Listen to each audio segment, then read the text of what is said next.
皆さんこんにちは。今日は本当にここに皆さんと一緒にいれること本当に嬉しいです。また非常に光栄に思います。このような機会を与えてくれたテントの和コードには本当に感謝します。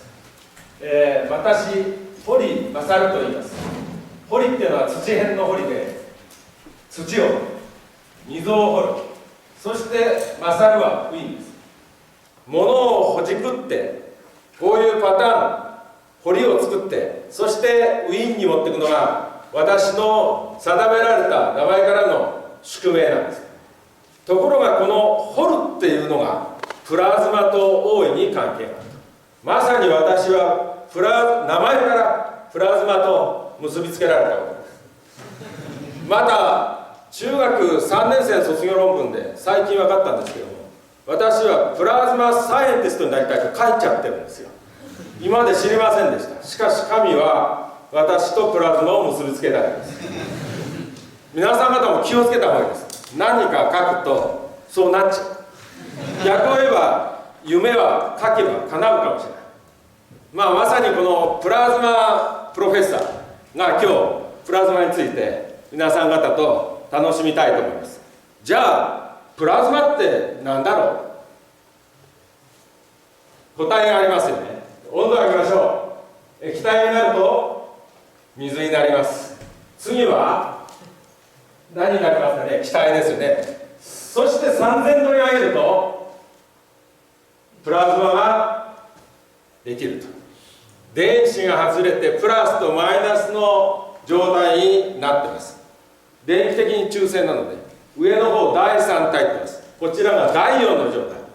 でも3000度のところの特殊な状態だよね。マイナリティだね、プラズマ。それは大間違いです。宇宙の 99.9% はプラズマなんですよ。138億年前にビッグバンができて宇宙ができて、太陽もプラズマのエネルギーで燃える。地球はそのおかげで栄える。皆さん方の周りには太陽から来たオーロラが降り注いでいる。太古の時には地上にオーロラが来たかもしれない。そこで新しい化学反応が起きて人類が生まれます。皆さん方もプラズマから生まれたと言っても過言ではない。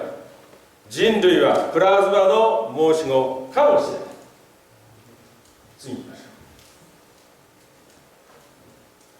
じゃあプラズマっていつ誰が名前を付けたのか。138億年前にできたプラズマに名前を付けたのはなんと1928年です。ラーヌビア。プラズマは電子、イオン、ラジカル、光の集合体。これを彼は実験してたんです。こんな容器の中で人工的にプラズマを作る。ガラス管をこういうふうに折り曲げるとプラズマはガラス管と同じようにつきます。彼はそれを見てこれは新しい状態だと名前を付けなくちゃいけない。形を変えるとそれと同じように動くのがその時血液。血管の中血液流れますよね。プラズマに似てるな。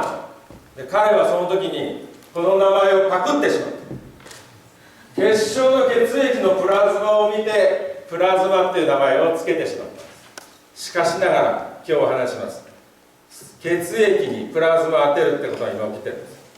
どっちがプラズマですか。プラズマにプラズマを当てる。大混乱のラーヌビアもびっくりするでしょ。こんなことも起きるとは。そんな面白い世界がこれから起きています。それをお伝えしたい。まさにプラズマっていうのは人工のオーロラですよ。真空の中にガスを入れて電解をつけるとプラズマが発生する。人類、プラズマから生まれた人類はこれを今テクノロジーに使っています。蛍光とネオン化はこれプラズマなんですよ。光をプラズマから得る。さらに皆さん方の携帯電話、コンピューターどうやって作ってるか知ってますか。プラズマの中の粒子をぶつけて穴を掘って溝を作って微細な堀を作って、そして皆さん方ウィーンを持ってるんです。どっかできませんでしたそのことが。穴を掘ってウィーンを作って、まさに私のだからプラズマと私ってのはすごく関係ある。皆さん方を幸せにすることができる。すなわちです。ほとんど全ての産業、プラズマを使って皆さん方幸せになってるんです。プラズマなかったら石器時代、青銅器時代、鉄器時代、鉄まで戻っちゃうんです。こんなに素晴らしい技術、そしてこのような状態、オーロラですよね。プラズマサイエンティストにとってプラズマから我々生まれたんなら我々にプラズマ当ててみたいと思うじゃないですか。しかし真空の中でのプラズマ、ここの中にカエル入れたらどうなりますか？弾けてしまう。じゃあ地上でプラズマ作れませんか？ろうそくの先っちょはプラズマ、陽射、熱い陽射、プラズマ、生命はそこにつけれませんね。燃えてしまう。ところがですね、恐ろしいことが起こってしまった。常温常圧のプラズマができちゃったんですよ。プラズマを人体や生体に当てれる時代になってしまう。まさにスター・ウォーズのアークのような、これ手に当てれるようになっちゃったんですよ。そうするとむちゃくちゃ面白いような産業の革新が今起きている。この素晴らしい世界を今日皆さん方にご紹介したい。プラズマを生物に当てる。こんなことは今までできなかったことができるよ。じゃあ名古屋大学が開発した常温常圧のプラズマ、みんなで見てみましょう。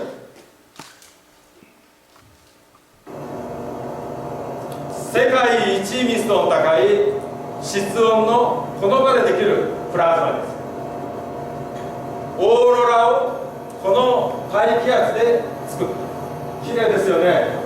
もう本当に生命の神秘はここから宿ったと思うと、この不思議な現象をどこに捕まえたいか、皆さんとワクワクしませんか？じゃあ何に使えるか。最近プラズマに血を当てるとすぐ血が止まる。海洋にプラズマ当てると海洋はすぐなくなる。もっと朗報がある。シワにプラズマ当てるとシワなくなっちゃう。不思議ですよね。でも私がやりたいのはがんを殺せないかと。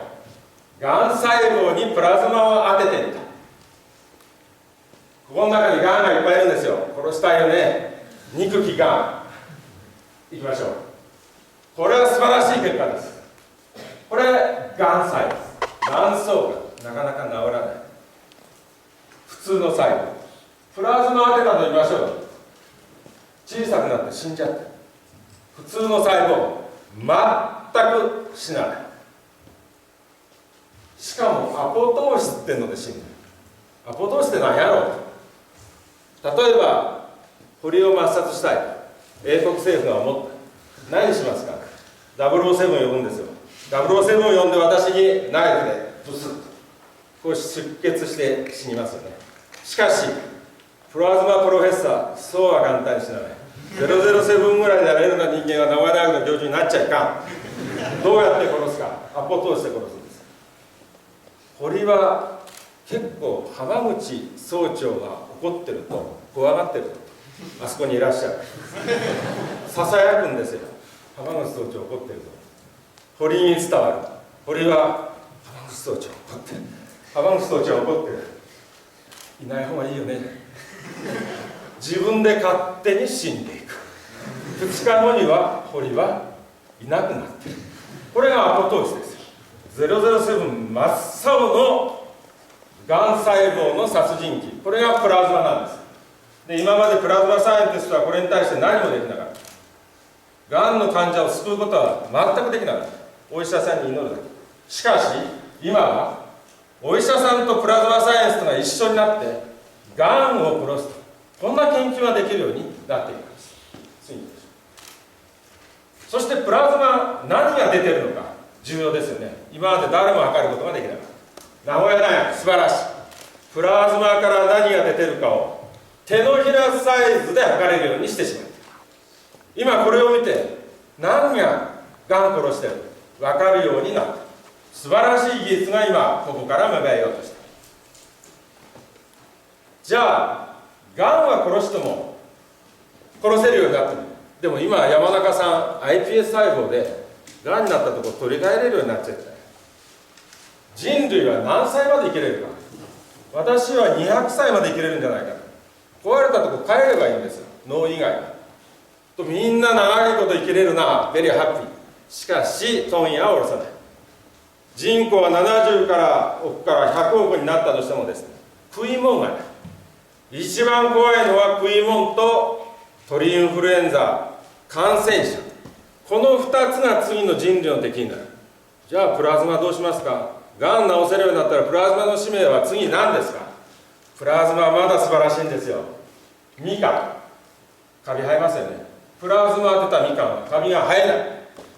ここにいる青カビとか殺菌全部殺すことができる。食料を食べる前にプラズマシュッとかければですね、 O157 鳥インフルエンザにもならないかもしれない。そして食料はいつも新鮮ではない。素晴らしいです。プラズマはまた人類を救うでしょう。次に最近もっと素晴らしいこと、オーロラ、地上でオーロラすごいですよね。しかし液体の中でオーロラ作れるようになっちゃう。最近は液体の中でプラズマが発生できる。こんな世界想像できますか。あっちですよ、オーロラは。しかしそれが水中の核の中でオーロラができるんですよ。今度見せてあげます、皆さん方に。プラズマのセンターに来てください。ウェルカム、見せてあげます。でもこれ何に使うの。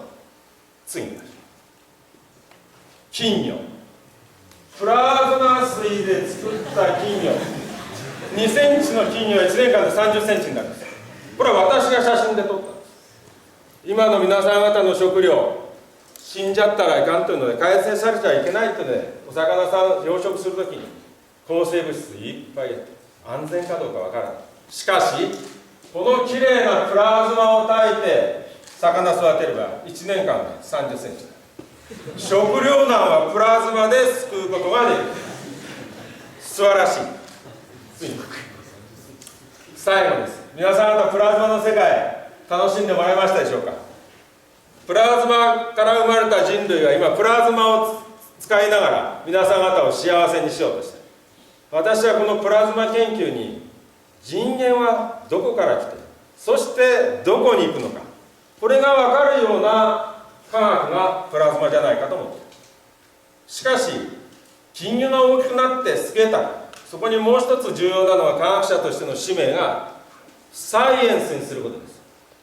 そのためには皆さん方、このプラズマというのはいろんな学問の融合領域、今でも最先端の科学技術を作りながら、そして科学までを作れる学問、プラズマしかないです。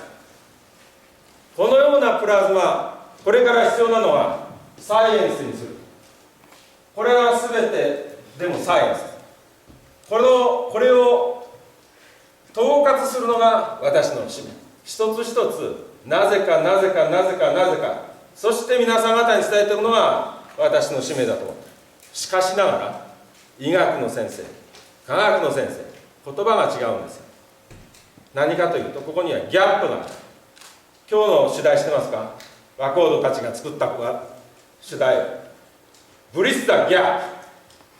私はプラズマを用いてブリッツ・ザ・ギャップ・オブ・サイエンス、これを作っていきたいと思います。皆さん方これからプラズマから何が出てくるのか非常に楽しんでください。また応援してください。自分の人生をかけて、貢献したいと思います。以上です。どうもご清聴ありがとうございます。